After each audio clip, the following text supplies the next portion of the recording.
Good morning student. हम लोक का अध्ययन कर रहे थे।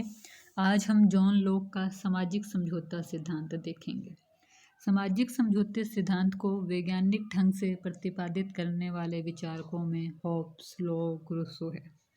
लोक ने सामाजिक समझौते का सार है कि निरंकुश राजतंत्र के स्थान पर वैधानिक राजतंत्र और पार्लियामेंट की अंतिम सत्ता को स्वीकार करना नितांत न्यायिक संगत है। लोक के समझौता संबंधी विचार होब्स के विचारों से मेल नहीं खाते हैं। उनके समझौते संबंधी विचारों की व्याख्या निम्न प्रकार से है। पहले, मानव स्वभाव। होब्स की भांति ही लोक ने भी मानव स्वभाव का चित्रण किया है। लोक का मानव है वो मानवीय गुणों से परिपूर्ण है। लोक का मानव बुद्धिमान, विचारशील, विवेकशील, प्रेम, सहयोग, दया, सद्भावना के गुणों से पूर्ण है। यही हम साथ ही होब्स के साथ उसकी तुलना कर लें तो होब्स का जो मानव था वो ईर्ष्यालु, झगड़ालू था। दूसरा तरफ है प्राकृतिक अवस्था। लोक का क्योंकि मानव है वो परोपकारी, दयालु, सहयोगी है, तो उसी के अनुरूप उसकी प्राकृतिक अवस्था भी है। प्राकृतिक अवस्था एक सहयोग की अवस्था है। प्राकृतिक अवस्था में सभी मनुष्य समान हैं क्योंकि सभी सृष्टि के एक ही स्तर पर हैं। प्राकृतिक अवस्था शांति और परस्पर सहयोग पर आधारित है। प्राकृतिक अवस्था में लोगों को पूर्ण स्वतंत्रता है लेकिन स्वच्छंदता नहीं है।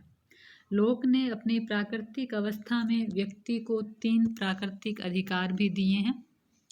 पहला है जीवन का अधिकार। जीवन का अधिकार लोक के अनुसार आत्म रक्षा का अधिकार है। व्यक्ति अपने जीवन की रक्षा करने के लिए स्वतंत्र है।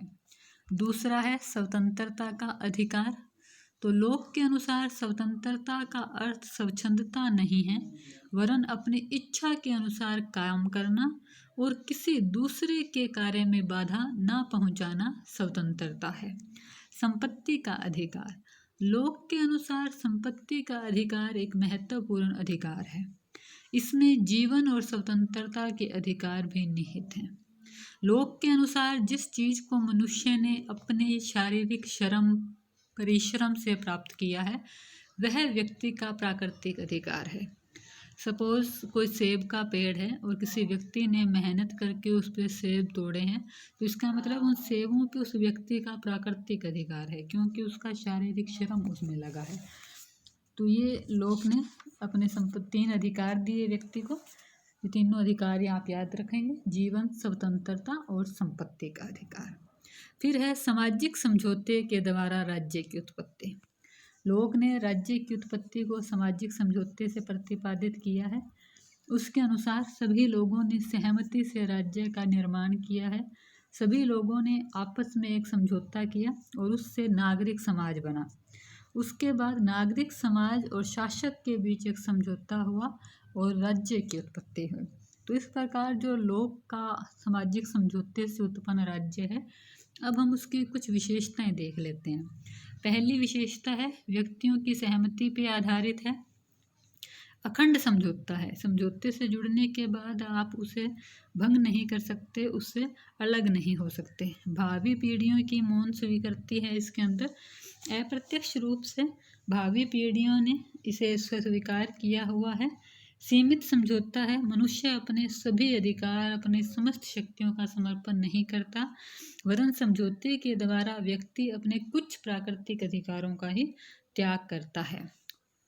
प्राकृतिक कानूनों का बने रहना। लोक के समझौते में केवल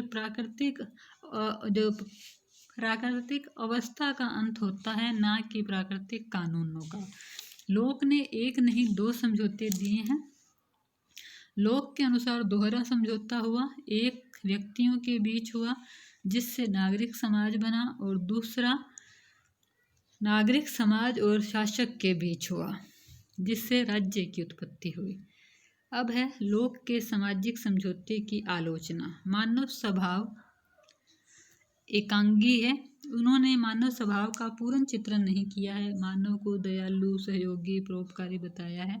ये पूर्ण रूप से सही नहीं है। मनुष्य अच्छा और बुरा दोनों तत्व मनुष्य में पाए जाते हैं।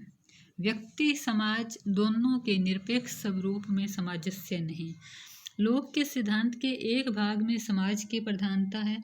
समाज कुछ ऐसे मानदंडों को निर्धारित करता है जिसका पालन शासक करता है। दूसरे में व्यक्ति और अधिकारों की प्रधानता है, क्योंकि समाज और सरकार दोनों का उद्देश्य व्यक्ति के अखंड अधिकारों की रक्षा करना है। नागरिक समुदाय की स्थापना का कोई औचित्य नहीं। लोक की प्राकृतिक अवस्था में यह प्रतीत होता है कि वह एक प्रकार का नागरिक समुदाय है। इस संदर्भ में लोक प्राकृतिक अवस्था को बदलकर नागरिक समुदाय की स्थापना का कोई औचित्य सिद्ध नहीं होता। प्राकृतिक कानूनों की व्याख्या नहीं की है। लोक ने अपनी प्राकृतिक अवस्था में प्राकृतिक अधिकार और कानूनों का चिंतन तो किया है, लेकिन प्राकृतिक कानून क्या हैं, कैसे बाध्यकारी होंगे, इसके बारे में कुछ नहीं कहा है। सहमति का सिद्धांत दोषपूर्ण है। लोक के प्राकृतिक कानून की धारणा सहमति संबंधी उसके सिद्धांत से मेल नहीं खाती। लोक के सहमति का सिद्धांत अनेक दोष हैं इसमें, जैसे कि वयस्क मताधिकार के द्वारा निर्वाचित संसद को सहमति पर आधारित शासक के लिए आवश्यक नहीं मानना है। लोक बहुमत के अत्याचार को नहीं समझ सका। लोक के सामाजिक समझौता सिद्धांत में कुछ कमियां हैं जिनका अध्ययन हमने ऊपर किया है, लेकिन फिर भी उसके महत्व को नकारा नहीं जा सकता। जनता को समस्त राजनीतिक शक्तियों का स्रोत मानकर शासन को जन सहमति पर आधारित किया है। राजनीतिक व्यवस्था की नैतिकता की कसौटी को कसा है। मानवों को नैतिक, विवेकी, उत्तरदायी प्राणी मानकर शासन की शक्ति को सीमित और मर्यादित किया है। उदारवाद के मूल तत्वों का प्रतिपादन किया है, जो लोक की विश्व को एक बहुत बड़ी देन है। धन्यवाद।